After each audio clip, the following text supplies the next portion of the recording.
Aleluia.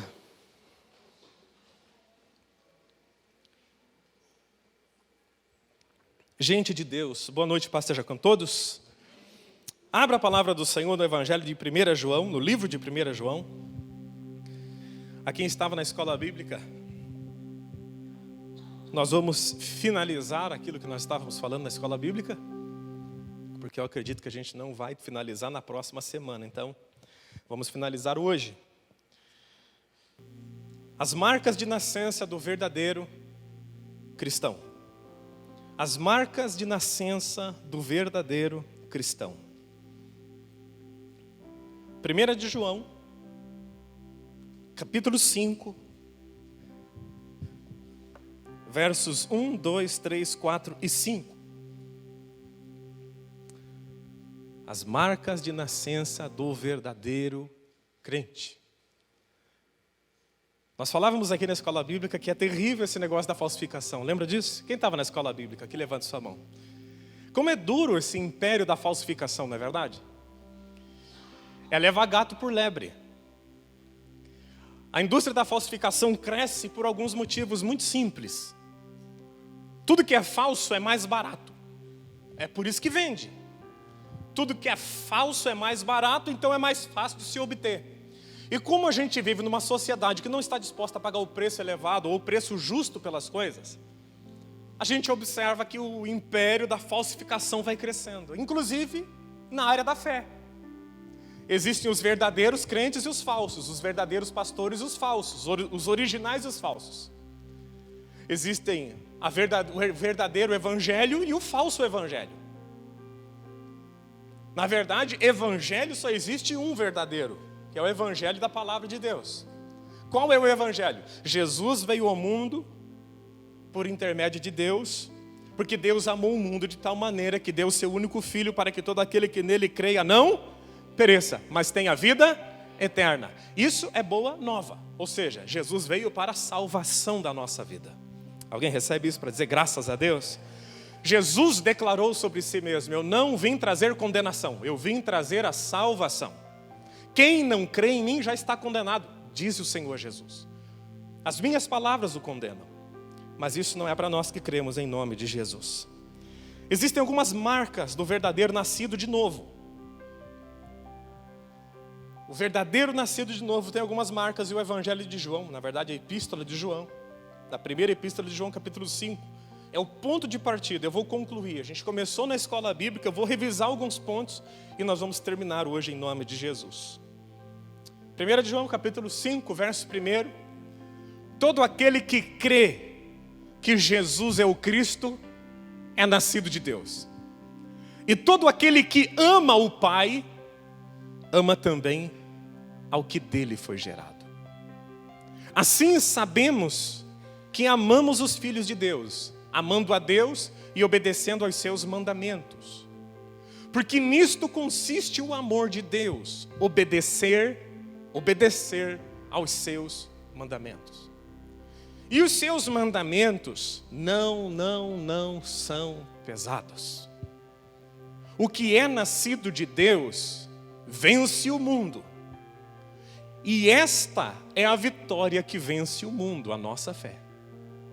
Quem é que vence o mundo? Somente aquele que crê que Jesus é o Filho de Deus. Pai santo e justo, eu quero te agradecer nessa noite por estarmos aqui reunidos em família para te adorar e para ouvir um pouco mais da tua palavra. Estamos reunidos aqui para aprender mais, para relembrar algumas coisas, para sermos edificados na comunhão e na pregação da tua palavra. Agora fala conosco, Senhor, em nome de Jesus, que a tua palavra não caia por terra, pelo contrário, que ela penetre dentro do nosso interior e faça 30, 60 e 100 vezes mais germinar, meu Pai, cada semente que for lançada nessa noite. Eu te glorifico e eu te exalto, junto com esta igreja, te dando liberdade para falar conosco pela tua palavra, em nome de Jesus. Amém e graças a Deus. Amém, gente? O apóstolo João se preocupou, em vista que já naquele tempo muitos falsos profetas estavam entrando dentro da igreja. Ele identificou que um problema também estava acontecendo. falsos profetas, falsos crentes.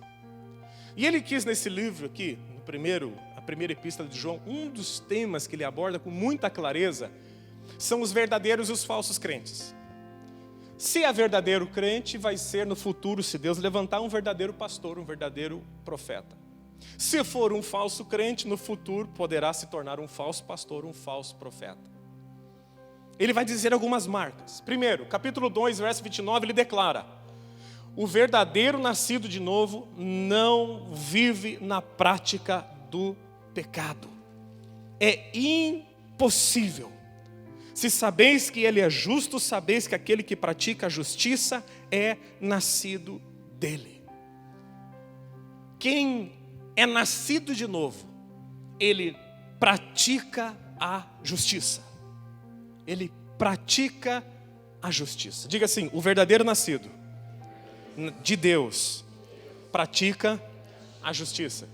Praticar a justiça é fazer o que é direito. Não é a justiça que Paulo aborda, que é a justificação pela fé. Eu creio em Jesus e a justiça de Jesus vem sobre mim. Não é sobre isso que ele está falando. No contexto desse primeiro livro, Epístola de João, justo e praticar a justiça é quem faz a coisa certa. A Bíblia declara que quem sabe fazer as coisas certas e não faz, este peca. Peca com consciência. Ele sabe que ele não deveria fazer, mas ele faz. A Bíblia declara que aquele que nasceu de Deus não faz isso. Ele não erra nesse ponto. Ele busca praticar a justiça. Ele busca sempre fazer o que é direito. E quando ele faz alguma coisa errada, é por acidente de percurso. Não é por padrão de vida. É igual bater carro. Alguém aqui nunca bateu carro? Ô glória. Geralmente mulher nunca bate o carro. O Bruno nunca dirigiu, nunca vai bater, né, Bruno? Mas a pergunta foi: quem aqui nunca bateu o carro? Qual é o padrão? Bater o carro ou não bater o carro? Quem tem mais de 15 anos de carteira? Opa, quantas batidas, Marco?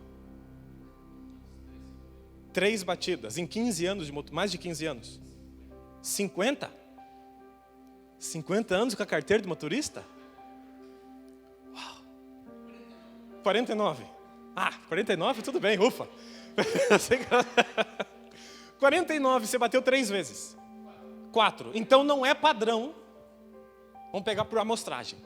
Não é padrão você viver batendo o carro, a ponto de chegar em casa: ufa, hoje eu não bati.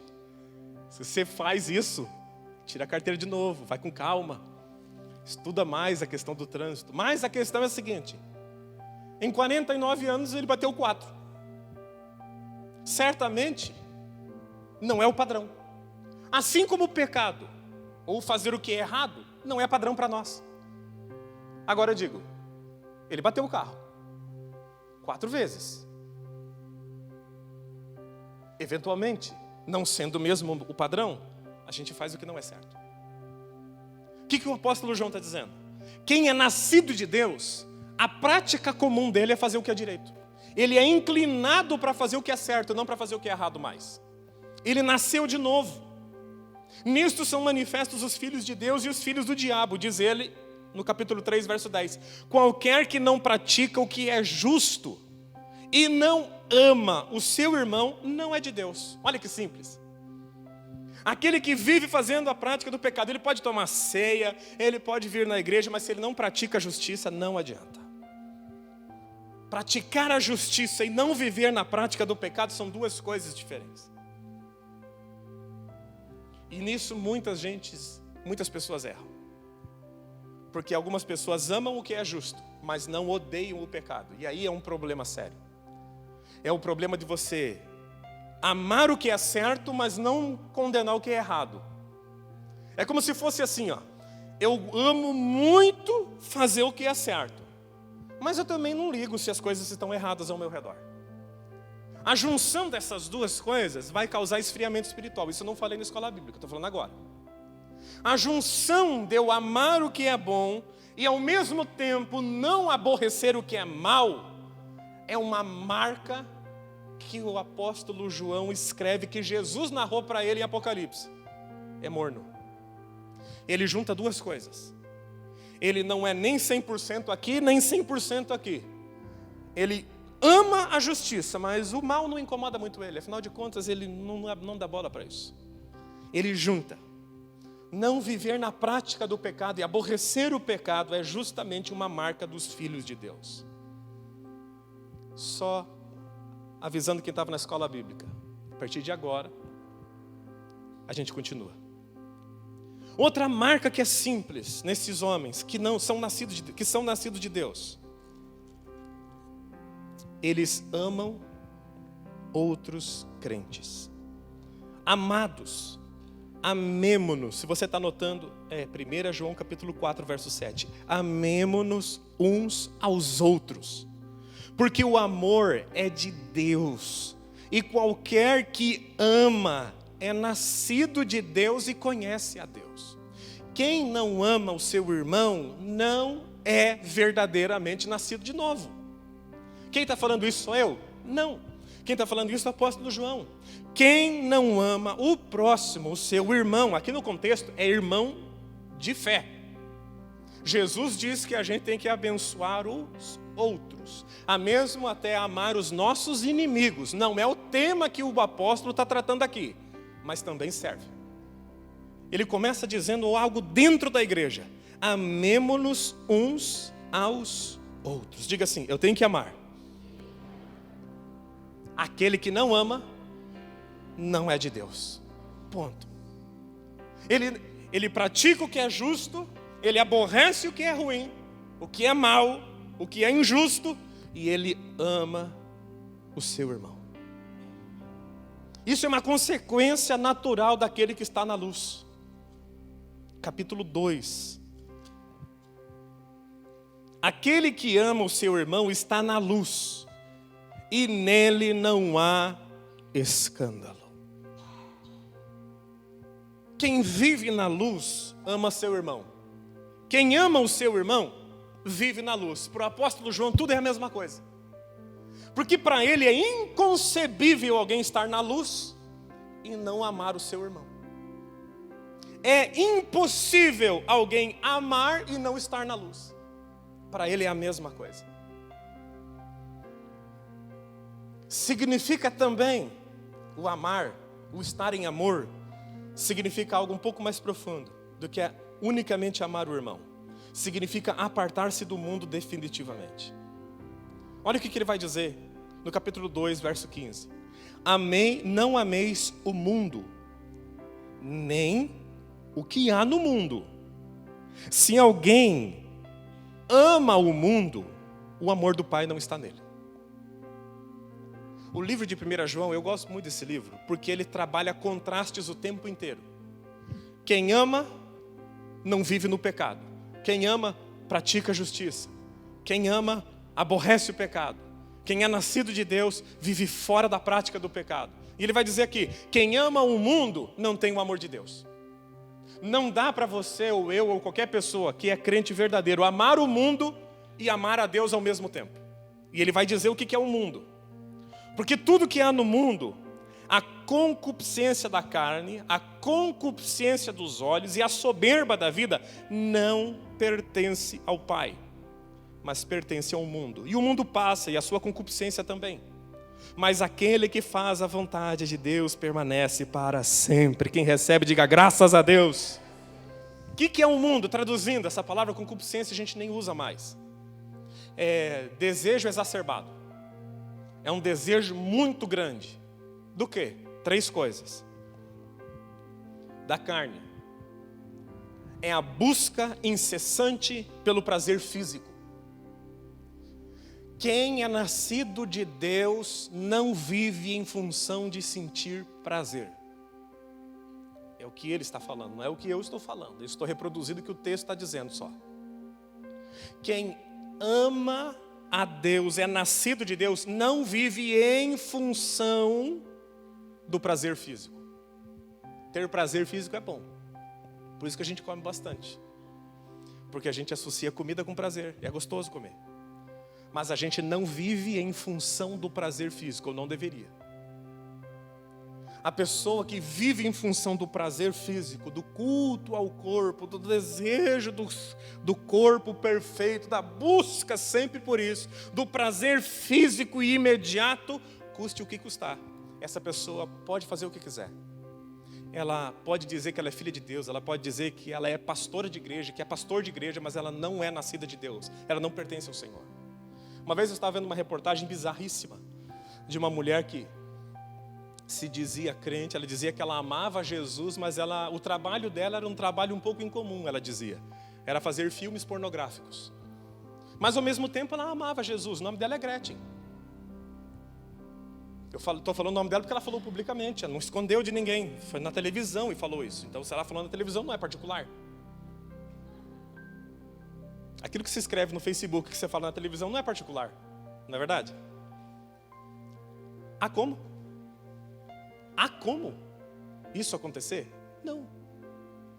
Nós vivemos dias desse tipo de incompatibilidade.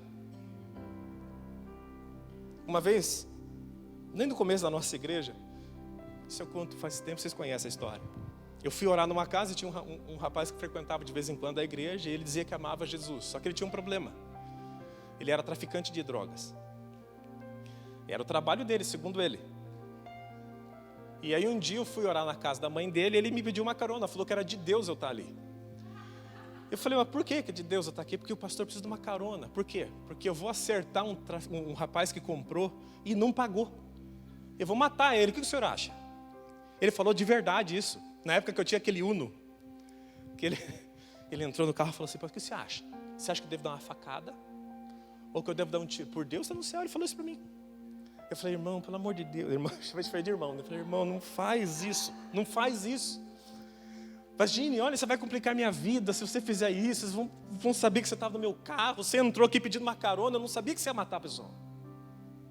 Ele falou, não, pastor, faz o seguinte, não, ninguém vai saber que o senhor me trouxe até aqui. Eu não levei ele até a casa da pessoa, eu só levei ele na principal e deixei ele lá. Ora por mim para dar tudo certo. O que era dar certo para ele? Ele matar a pessoa e não ser pego. Era a fé dele. Mas a gente vive num momento, exatamente. Esse momento pós-moderno que a gente vive, onde a verdade absoluta não tem valor no coração das pessoas, a Bíblia não tem valor. Então a pessoa diz assim, essa é a minha verdade. Aí você encontra com a pessoa e diz, não, mas essa é a minha verdade. O cristianismo é a sua. Eu falo, não. Jesus Cristo é a única verdade que nunca vai passar. Ele é o caminho, a verdade e a vida. E ponto, ninguém chega ao Pai senão por Ele. A gente pode inventar um Deus e um outro caminho para chegar nele. Mas nunca vai ser o caminho verdadeiro. O caminho já está trilhado e o caminho é uma pessoa e o nome dele é Jesus. E quem ouve as palavras do Senhor e não pratica é como o homem que constrói a sua casa sobre a areia. Ele pode ter grandes filosofias de vida, ele pode ter grandes pensamentos, ser um grande intelectual. Mas para se chegar a Deus, nada disso é necessário ter fé em Jesus Cristo. E ter fé em Jesus, crer em Jesus, nesse contexto desse livro, significa obedecê-lo. É impossível eu falar que eu creio em Jesus e não obedecê-lo. Jesus disse, quem quer vir após mim, negue-se a si mesmo. Tome a sua cruz e depois me siga. 3 coisas são importantes. Negar a si mesmo. A opinião dele está acima da minha própria opinião. A opinião de Jesus está acima da minha. Eu, como pastor, não tenho opinião. Eu tenho aquilo que a Bíblia me ensina. Pastor, líder de igreja, não tem opinião. Ele tem o que a Bíblia ensina para ele. A opinião nossa é a opinião da palavra. Quem concorda, diga graças a Deus. E assim tem que ser. Quando eu sou e você é confrontado com alguma situação de vida que a gente quer muito, mas a palavra condena, a gente não faz. E não faz porque a gente não tem intelectualidade, porque a gente é ignorante. A gente não faz porque a gente sabe que Ele é o Messias. Jesus é o Salvador, Ele é o Rei, Ele é o Criador de todas as coisas. Para mim não é sacrifício abandonar certas coisas por amor a Ele, porque eu sei que vida que eu levava antes dEle entrar na minha vida. Eu sei que tipo de vida eu tinha até o dia que Jesus entrou. Então abrir mão de coisas é fácil. Negar a si mesmo. Segundo, tomar a sua cruz, ou seja, assumir a sua responsabilidade. Assumir até, se necessário for, morte. Cruz aponta para a morte. É na cruz que se morre. Como diz o apóstolo Paulo, é na cruz que eu fui crucificado para o mundo e o mundo foi crucificado para mim. Agora já não sou eu, mas quem vivo, Cristo vive em mim. Esta é a vida do crente. O nascido de Deus não se importa de abrir mão de coisas por causa de Deus. Ele não se importa de abrir mão de gostos e práticas pessoais que ele gosta, mas entra em confronto com a palavra. Meu irmão, Paulo, num debate com a igreja, ele diz assim, o apóstolo Paulo: tudo é lícito, mas nem tudo me convém. Ou seja, não é o que é apenas ilegal que eu não posso fazer. Tem coisa que não serve para mim porque eu sou crente. O meu estilo de vida cristão não me permite fazer certas coisas. Não é porque eu sou oprimido porque eu não faço. É porque não é compatível comigo. Existem coisas que nós não praticamos, não é porque é ilegal, mas não é compatível com o nosso estilo de vida, de fé. Nós temos uma posição em Cristo. Nós somos embaixadores de um reino. Nós representamos um reino. Para a sociedade, representamos o reino dos céus. Quem crê, diga graças a Deus. Essa é a vida que nós levamos. E no final, Jesus falou: aquele que nega a si mesmo, toma sua cruz, aí você pode me seguir. Porque se você não negar você mesmo, você não tomar sua cruz, ou seja, se você não negar suas próprias vontades, mesmo que seja lícito, e não tomar sua cruz, estiver disposto a morrer por isso, você não pode me seguir. Porque qual foi o caminho que Jesus teve sobre a face da terra? Não foi para a cruz, ele caminhou para a cruz. Se eu sou discípulo dele, eu tenho que seguir os passos dele. Eu tenho que crucificar o mundo para mim e morrer para o mundo ao mesmo tempo. O que é esse mundo? É o que estamos falando agora. O desejo exacerbado de prazer físico e imediato. Nisso mora a glutonaria. A palavra glutonaria no contexto bíblico não é apenas comer demais. É buscar prazer intenso no corpo. Isso é também glutonaria. Isso é uma face do mundo. Quem ama essas coisas não pode amar a Deus, porque o amor de Deus não está nele. Seguindo, a concupiscência dos olhos, o desejo exacerbado de ter tudo que eu vejo. Quem sempre está cobiçando ter coisas, querendo, ele não tem o amor de Deus na vida dele. Isso é grave, porque a nossa sociedade estimula a gente ao progresso contínuo, ao extremo contínuo de conquistas materiais. Só que isso é contrário ao que Jesus ensinou. Ter prosperidade é pecado? Não. Ter um bom carro é pecado? Não. Ter uma boa casa é pecado? Não. Viver em função disso é. E quem vive em função dessas coisas não tem Deus. Ele pode estar na igreja, pode tomar ceia, pode cantar louvor, pode chorar na igreja, mas se a vida dele gira em torno dos bens materiais, da conquista, ele não tem o amor de Deus, ele não é nascido de novo. Terceira característica do mundo, que a gente não pode aceitar de jeito nenhum: soberba da vida, o desejo contínuo de mostrar as nossas vitórias financeiras pessoais ao mundo. Isso é concupiscência da vida. É querer mostrar o tempo inteiro que eu estou tendo sucesso. É viver em necessidade de mostrar ao mundo que eu estou bem, estou feliz, estou crescendo e avançando. O nome disso, para a Bíblia, para o mundo, o nome disso é sucesso, é bem-estar. Para a Bíblia, o nome disso é mundo. E Deus não habita nesse tipo de mundo. Quem compreende, diga graças a Deus. Você vê que o apóstolo João, ele vai afunilando a questão do que é ser nascido de novo e o que não é.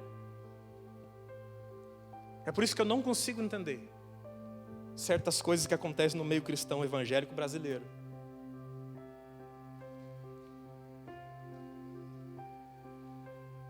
É pastor que diz, por exemplo, que o ministério dele é pregar prosperidade. Não existe isso, filho. O ministério é pregar o evangelho de Jesus, ponto. Dentro do evangelho tem prosperidade? Tem. Mas o tema da nossa ministração o tempo inteiro é Jesus Cristo e a vontade dEle. É Jesus e a vontade dEle. É Jesus e a vontade dEle. Ponto. É nesses engodos que a igreja foi caindo ao longo do tempo. Falsos pastores, que um dia foram falsos crentes. Crer em Jesus Cristo. Crer é uma marca. Gente, o cristianismo é questão de coração. A gente crê aqui. O cristianismo é questão de coração. E quem crê em Jesus não apenas vai segui-lo para a cruz, que é o sinal de morte para si mesmo. Jesus não viveu para si, alguém concorda com isso? Viver para si é um sinal de que a pessoa não nasceu para Deus, não nasceu de Deus. Jesus veio ao mundo para servir e não para ser servido. Quem vive em função de ser servido não nasceu de Deus, ou não entendeu o cristianismo ainda. A vida que vale a pena ser vivida, segundo Jesus, é a vida que eu vivo em função de Deus em favor do próximo. Porque se eu sou egocentrista, se a vida tem que girar em volta do meu umbigo, crente eu não sou. Eu posso pegar os conceitos de prosperidade, de vida abundante da Bíblia e usar a sabedoria da Bíblia para ganhar dinheiro, e ganha. A Bíblia te ensina a ganhar dinheiro, a Bíblia te ensina a administrar, mas a Bíblia é muito mais do que isso. A Bíblia não é um livro de autoajuda. A Bíblia é a palavra de Deus. É o Evangelho que traz transformação ao coração do ser humano. Amém, gente? Ele crê em Jesus. Capítulo 5, como nós lemos. Todo aquele que crê que Jesus é o Cristo é nascido de Deus. E quando eu creio que Jesus é o Cristo, algumas coisas acontecem na minha vida. Alguns sinais começam a me seguir. Quem lembra? Marcos, Evangelho de Marcos. Capítulo de número 16, eu vou ler para vocês. O que acontece quando alguém crê em Jesus? Algumas coisas acontecem. Primeiro, quem crer e for batizado será salvo. Ou seja, crer em Jesus me leva ao batismo. Que batismo, pastor? Batismo quando você é grande. Qual é o batismo que ele está falando? É o batismo por imersão para arrependimento de pecados, para fazer aliança com Deus. O batismo de João Batista. Amém, gente? Mas quem não crer será condenado. Estes sinais, Marcos capítulo 16, verso 17. Estes sinais seguirão aos que crerem. Ponto. É para quem fez teologia? É para quem pertence a um seleto grupo de que fez mestrado? Não. É para quem tem diploma universitário? Não. É para quem crê. Pronto. Estes sinais acompanharão os que crerem. Em meu nome, o que eles vão fazer? Expulsarão demônios. 1. 2. Falarão em novas línguas. 3, verso 18. Pegarão em serpentes e se beberem algum veneno mortal, não lhes fará mal algum. Imporão as mãos sobre os doentes e estes ficarão curados. Isso é para quem? Para qualquer pessoa que crer, for batizado, os sinais vão seguir. Porque crer e ser batizado são duas coisas que complementam.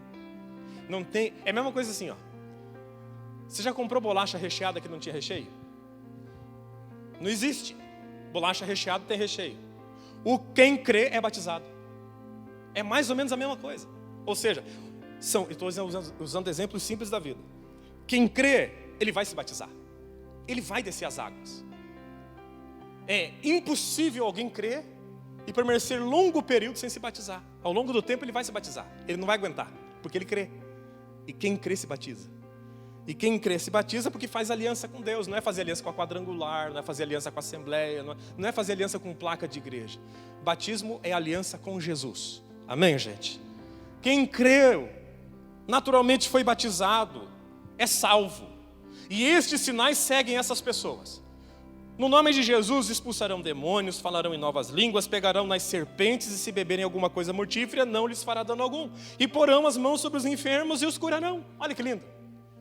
Sim, a solução do mundo. Maior é o que está em nós do que aquilo que está no mundo. Esses dias eu afirmei aqui nesse altar e continuo afirmando. Um cristão com medo é a coisa mais ilógica que existe. Nós não deveríamos ter medo de nada. Maior é quem está em nós do que aquele que opera no mundo. Não é a luz que tem medo das trevas. As trevas têm medo da luz. Não são os demônios que têm medo de... Não deveria ser nós que temos medo dos demônios. Os demônios têm que ter medo de nós. Resistir ao diabo e ele fugirá de vós. Antes, tem só uma palavrinha. Sujeitai-vos debaixo das mãos de Deus. Pronto. Quem crê sujeita a sua vida debaixo das mãos do Senhor. E os demônios fogem. Para finalizar, a última marca. Ama os outros cristãos. Crê que Jesus é o Cristo. Guarda-se de Satanás. Você lembra da tentação que Jesus sofreu? Jesus foi tentado 3 vezes. Lembra disso? As 3 vezes que Jesus foi tentado, mostra a maneira como o diabo agiu naquele tempo e mostra como o diabo age hoje. Para finalizar a pregação dessa noite, eu vou ler para vocês Mateus capítulo 4. Se puder colocar no telão, seria bem interessante. Mateus capítulo 4, verso de número 1 em diante. Vai mostrar como o diabo vai tentar operar através da sua vida e você tem que resistir isso. Então Jesus foi levado pelo Espírito ao deserto, que é o Espírito Santo, para ser tentado pelo diabo. Ele foi ser provado. Vamos lá. Depois de jejuar 40 dias e 40 noites, teve fome. Pode passar. O tentador aproximou-se dele e disse: se você é filho de Deus, mande que estas pedras se transformem em pães. Qual que é a primeira tentação? Jesus tinha acabado de ouvir no Jordão: tu és o meu filho amado, em quem eu tenho prazer. Primeira tentação dele: se você é filho. O que você vai fazer se é filho? Se você é filho, faz o seguinte: manda essa pedra se transformar em pão. O que Jesus estava fazendo? Jejuando. Quem jejua come pão? O jejum de Jesus era absoluto. Quem está em jejum absoluto come pão. O que o diabo estava propondo para ele? Quebra de aliança. Você está em jejum? Você está no propósito com Deus? Quebre. Quebre, porque não vai ter problema algum. Deus ama você, Ele vai compreender todas as coisas. Quebre o seu propósito, quebre a sua aliança com Deus. Não vai ter problema algum. Saia do propósito que Deus estabeleceu para você. Não tem problema. Quebra essa aliança. Qual foi a resposta de Jesus? Há uma outra vertente dessa tentação. Se alimente das coisas da terra. Jesus respondeu: nem só de pão viverá o, mas de toda a palavra que procede da boca de... O que Jesus respondeu para ele? Essas palavras carregam que sentido? Como é que Jesus recebeu essa tentação?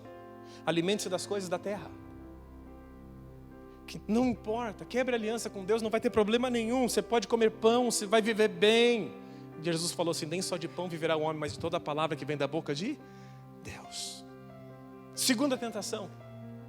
Então o diabo levou a cidade santa, que é Jerusalém, colocou-o na parte mais alta do templo e disse: se você é o filho de Deus, jogue-se daqui para baixo, pois está escrito: Ele dará ordem aos seus anjos a seu respeito, e com as mãos eles o segurarão, para que você não tropece em alguma pedra. Olha como é que Jesus interpretou isso. Jesus respondeu: também está escrito: não ponha à prova o Senhor seu Deus.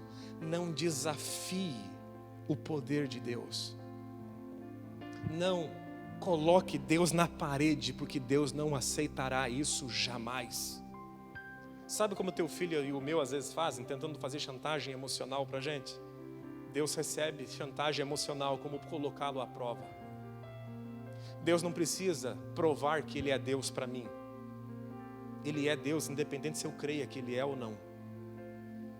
Ele não tem problema de identidade. Deus não fica pensando assim: nossa, mas se eu não fizer, Ele vai achar que eu não sou Deus. Deus não pensa assim. Deus é Deus. Jesus olhou e interpretou: você está querendo que eu tente, que eu coloque o meu Pai à prova? Não posso fazer isso. Não colocar Deus à prova. Em 1 Coríntios, se você está anotando, capítulo 10, verso 9, também fala sobre isso. Em Números, capítulo 21, também fala sobre isso. Quando o povo começou a provar Deus no deserto, as serpentes começaram a sair daquele lugar e começaram a picá-los. E eles começaram a morrer. Quem prova a Deus acaba morto, meu irmão. Na fé ele morre. Fisicamente é questão de Deus resolver. A gente não interpreta morte física de muitas maneiras, mas a morte espiritual vem. Terceiro, depois disso o diabo levou a um monte muito alto e mostrou-lhe todos os reinos do mundo e o seu esplendor. E lhe disse: tudo isso lhe darei se você se prostrar e me adorar. Pode passar para nós. Olha como é que Jesus recebeu. Retire-te, Satanás, pois está escrito: adore o Senhor, o seu Deus, e só a Ele preste culto. Qual era a proposta que o diabo fez para ele e faz para mim e para você? Jesus, vamos fazer um acordo? Não precisa passar por cruz, não precisa morrer, não precisa sofrer. Vamos fazer um negócio? Você me dá uma ajoelhadinha aqui, só eu e você vamos ver, e eu te dou toda a glória do reino da terra. A forma legal de Jesus ter o reino da terra nas suas mãos era morrendo na cruz e ressuscitando, ponto. O diabo deu o atalho. Como é que Jesus interpretou isso? Se eu conquistar as bênçãos que Deus tem para a minha vida, de modos ilícitos, eu estarei te adorando. E a gente é tentado a conquistar coisas por meios ilícitos, até hoje, todo mundo é. Não estou falando que a gente cai, estou falando que ele tenta fazer isso. Não tem problema, não está ninguém vendo. Aqui sozinho é só fazer, que tranquilo, vai te render bastante. Conquistar coisas legais por meios de coisas ilícitas glorifica o diabo. Jesus falou: não vou te dar essa glória. O reino da terra me pertencerá pela forma legítima. Jesus vai vir como governador de toda a terra. Ele está sentado à direita de Deus e Deus está colocando todos os reinos debaixo dos seus pés, pela forma legítima. E Ele vai governar eternamente de forma legítima. Para o apóstolo João, finalizando, os verdadeiros filhos de Deus se guardam desse tipo de investida maligna. Eles vão se guardar. Eles vão se proteger. Eles não vão ceder. Sabemos que todo aquele que é nascido de Deus não vive na prática do pecado, mas o que de Deus é gerado conserva-se a si mesmo, e o maligno não lhe toca. O diabo não tem legalidade para tocar na tua vida, a não ser que você dê para ele. Se você der para ele legalidade, ele não só vai tocar na sua vida, mas ele vai destruir a sua casa. Agora, aquele que se guarda, permanece em Deus, não aceita as tentações da vida, não entra nessa aventura, o diabo não tem poder para tocar. Fecha os seus olhos, estou encerrando a pregação agora, 21 horas, 10 minutos. Eu quero muito orar com você nessa noite. O meu desejo, a minha oração, é que todos que entrem pela porta dessa igreja sejam verdadeiramente crentes. E quando eu falo crente, eu estou usando um termo antigo, arcaico até. O termo mais correto é que sejam discípulos de Jesus. Não discípulos da quadrangular, não discípulos de uma denominação, discípulos de um Deus, de um Rei, Jesus Cristo. Fazer o que Ele faz, andar nas pegadas de Jesus, tudo isso é para nós. Eu gostaria muito, se você pode, não tem nenhum impedimento de saúde, se você pudesse colocar de pé, eu gostaria de orar com você agora. Toda a igreja, por gentileza. Eu falei na escola bíblica, citei e reforço. Concordo com um grande pregador americano que diz: a maior desgraça do evangelicalismo mundial são os falsos crentes. Jesus te chamou para ser genuinamente dele. E sendo de Deus, pastor, qual é o benefício? Olhe para Adão. Enquanto Adão estava plenamente sendo fiel a Deus, original, sendo integral em Deus, sendo verdadeiro na sua fé, Deus o alimentava, Deus o supria, Deus o aquecia, Deus o provia em tudo. Quando Adão achou que Deus não era suficiente e comeu da árvore do bem e do mal, da ciência do bem e do mal, Deus olhou para ele e falou: a partir de agora, do suor do teu rosto tu comerás. Essa é a diferença. Quem pertence ao Senhor é provido por Deus. Quem recebe, diga graças a Deus. Deus só provê os seus cordeiros. O Senhor é o meu pastor. Eu não terei falta de nada. Mas se Deus não é o meu pastor, por que eu vou exigir dele cuidados e proteção? Se Deus não é o rei da minha vida, não é o Senhor da minha vida, eu não sou dele, não quero ser dele, por que querer as bênçãos que são dos filhos? Ah, meu irmão, como é bom ser filho de Deus. Como é bom estarmos debaixo da fé. Como é bom abrir a Bíblia e às vezes ser confrontado por ela. Como é bom ter um pai que nos corrige, que nos ama. Porque esse pai que corrige, que ama, é o mesmo que dá alimento aos seus filhos. Que dá semente ao que semeia. Que dá pão na mesa dos seus. Deus nos sustenta fisicamente, psicologicamente, socialmente, emocionalmente e espiritualmente. Deus nos sustenta. A provisão é total para os filhos de Deus. Você nunca vai perder entregando sua vida para Jesus. Nunca, nunca, nunca, nunca. Se você entregar sua vida para a denominação da Quadrangular, da Assembleia, da Batista, seja qual for, aí você vai estar com problema. Agora, se você se entregar para Jesus, meu irmão, você não vai ter uma vida isenta de problemas, mas você vai ter um parceiro de caminhada, um Deus que te ama tanto, que cuida de você. Ele enxuga tuas lágrimas, Ele fortalece o cansado, Ele dá alegria para o aflito, Ele dá um sorriso no rosto. Ele supre tudo para nós. Deus é suficiente para nós. Entregue a sua vida para Ele. Creia nele. Desça as águas do batismo. Deus não vai roubar nada que é teu. A troca mais injusta é essa que Deus te propõe. Injusta do lado dele.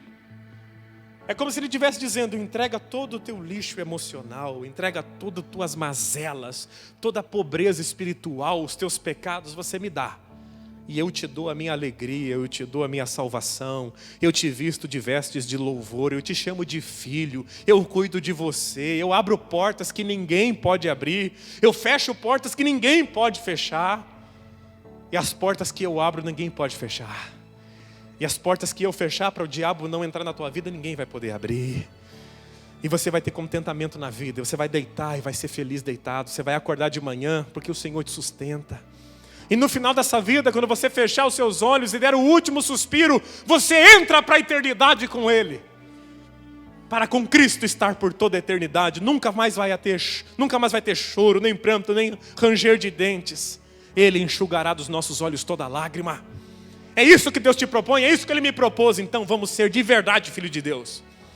Não vamos brincar com a nossa fé, pelo contrário, vamos levá-la a sério. Jesus está voltando. Jesus está voltando. Algumas pessoas estão desapercebidas disso. Hoje eu compartilhei com a Josi, eu vi uma postagem de uma igreja e eu falei: meu Deus do céu. Quando eu li aquilo, me veio um temor no coração. Eu falei: gente, as pessoas esqueceram que Jesus está voltando. Cada coisa louca que estão fazendo por aí. E Jesus colocado de lado, a palavra colocada de lado. Vamos viver o Evangelho de Jesus. Vamos viver a nossa fé em paz com Deus. Jesus está voltando para nos buscar. Vamos orar. Quem sabe você se identificou ao longo da mensagem, descobriu algumas áreas da sua vida que estão descobertas disso, estão fora desse padrão que a Bíblia declara. Corrija, você pode corrigir. Deus está na tua vida, Deus está sobre você. Enquanto a palavra está sendo pregada, há geração de fé na igreja. Então é possível sim mudar de vida depois de uma pregação. Senhor, eu quero te agradecer, eu quero te louvar por tua palavra. Eu sei que a tua palavra é a verdade. E essa igreja está crescendo na verdade da tua palavra. Eu te peço, abençoa a decisão de cada um de permanecer firme, de corrigir áreas da sua vida que não condizem com o que nós pregamos nessa noite, de colocar a vida, como nós costumamos dizer, no prumo da tua palavra, para que o Senhor reine em nós. Em nome de Jesus, meu Pai, nós queremos ser livres de toda falsificação de fé, de toda falsificação no nosso coração, no nosso interior, na nossa vida. Queremos ter integralmente a vida de filhos de Deus. Não queremos relacionamentos falsificados, queremos relacionamentos verdadeiros. Queremos uma vida de verdade, não uma vida falsa. E eu te peço em nome de Jesus que o Senhor entre com provisão de sabedoria, de inteligência, de fé no nosso coração nesse momento, para tomarmos as decisões que nos conduzirão a uma vida genuína no Evangelho, uma vida perfeita debaixo das tuas mãos, que não é uma vida sem pecado, mas é uma vida de retidão no Senhor, buscando fazer o que é certo e te agradando todos os dias. Nós te amamos e declaramos que esta palavra está no nosso coração, para a geração de fé e mudança de comportamentos em nome de Jesus. Amém. Se você recebe, aplauda o nome do Senhor nessa noite.